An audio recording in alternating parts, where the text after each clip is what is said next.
안녕하세요, 여러분. 이 사람의 대한 설명으로 맞는 것을 고르십시오. 손질을 어머니 달 trầm 달 번율 엄피 và bọc cồn mình này nhé. Jadi một 일본 주말마다 버스 여행을 합니다. và nhómធ្វើដំណើរកម្សាន្តតាមរថយន្តហ្នឹងរៀងរាល់ចុងសប្តាហ៍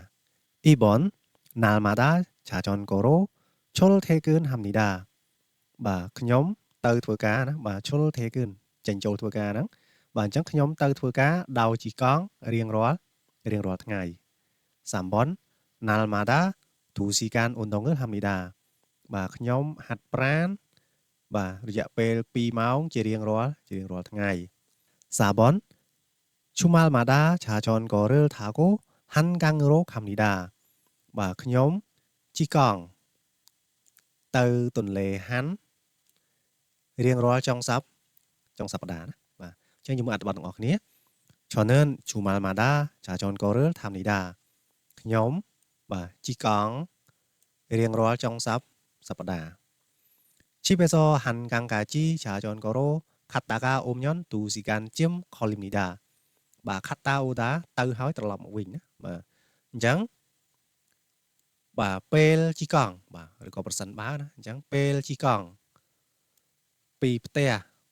រហូតដល់ទន្លេហាន់ហ្នឹងបាទទៅហើយត្រឡប់មកវិញហ្នឹងចំណាយពេលប្រហែល2ម៉ោងណាបាទ 힘차게 자전거 페달을 밟으면 자전거는 신이 나서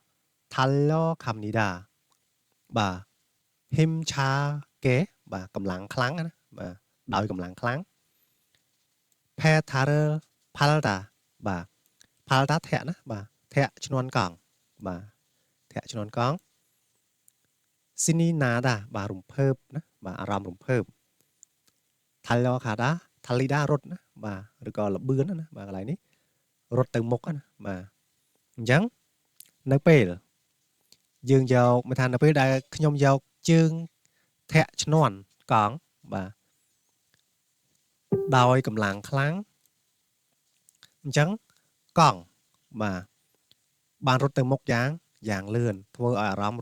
រំភើបណា 키레는 저처럼 자전거를 타는 사람이 많습니다. បាទនៅតាមដងផ្លូវហ្នឹងមានមនុស្សជាច្រើន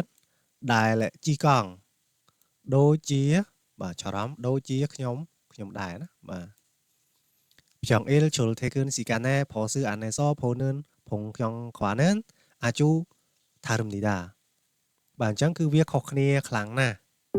បាទពីទស្សនវិជ្ជាដែលមើលពីក្នុងរថយន្តនៅពេលធ្វើដំណើរ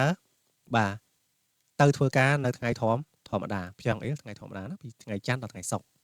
시원한 강바람을 맞으면서 자전거를 타면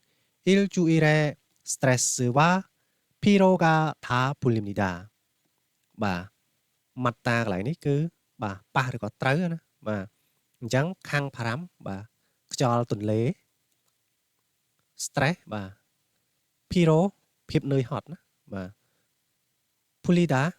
ស្រាយឬក៏បំបត្តិណាបាទអញ្ចឹងនៅពេលដែលជីកង់បណ្ដើរហើយបាទម៉ាតាប៉ះឬក៏ត្រូវអញ្ចឹងកន្លែងប៉ះខ្យល់អញ្ចឹងគឺនៅពេលដែលជីកង់បណ្ដើរហើយស្រូបយកខ្យល់ទន្លេដ៏សែនត្រជាក់ហ្នឹងណាបាទស៊ីវ៉នថាត្រជាក់អញ្ចឹងនៅពេលដែលជីកង់បណ្ដើរហើយស្រូបយកខ្យល់ទន្លេដ៏ត្រជាក់បណ្ដើរហ្នឹងបាទវាធ្វើឲ្យបំបត្តិនៅ stress ហើយនឹងភាពនឿយហត់ក្នុងមួយសប្តាហ៍អញ្ចឹងវាបំបត្តិអាភាពនឿយហត់របស់យើងនៅក្នុងមួយសប្តាហ៍បានអញ្ចឹងតើចម្លើយលេខប៉ុន្មានដែរសូមឆ្លើយទាំងអស់គ្នា